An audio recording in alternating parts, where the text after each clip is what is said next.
Você já se perguntou por que existem tantas páginas de fofoca?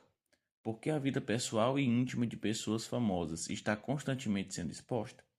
E sobre o motivo de nossos políticos aparentarem muitas vezes se sentirem donos daquilo que deveria ser coisa pública? Nesse vídeo, vamos analisar como a sociedade brasileira se relaciona com os conceitos de público e privado em suas atividades diárias a partir das ideias de Antônio Teixeira de Barros, exposta em seu artigo Público e Privado na Cultura Brasileira, da Casa Grande aos Nossos Dias, publicado na Revista de Ciências Sociais do ano de 2001. A identidade do povo brasileiro foi construída a partir da interação e miscigenação de diversas etnias. Essa pluralidade mostrou seus efeitos nas relações intersociais e com os recursos naturais. Um dos exemplos apresentados no artigo para começar a clarear a discussão é a diferença de conduta entre o colono português e os nativos brasileiros quanto ao uso da natureza. Enquanto os portugueses buscavam enriquecimento para si, sua família e a coroa portuguesa através da exploração dos recursos disponíveis, muitos nativos entendiam que a natureza era de uso coletivo para o suprimento das necessidades de todos os membros do grupo. Com o tráfico de escravos, para o trabalho nas fazendas, a hierarquização nas relações sociais se tornou mais evidente.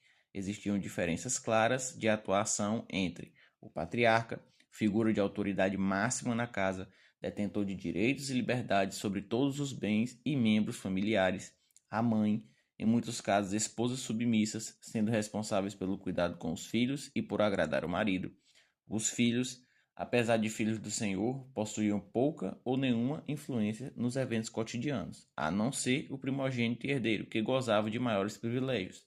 E, por fim, os escravos, forçados à vivência mais degradante daquela sociedade, privados de bens e direitos, estando à revelia de seus senhores, principalmente as escravas jovens.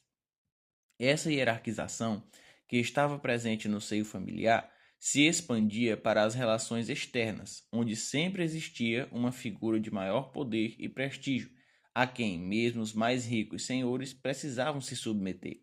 A vida pública se tornava uma extensão da vida privada, e essa relação se mantém até os dias de hoje.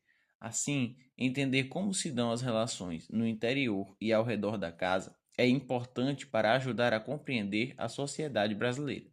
A casa é onde se vivenciam as primeiras experiências sociais, onde se constrói a mentalidade através da transmissão de princípios e valores.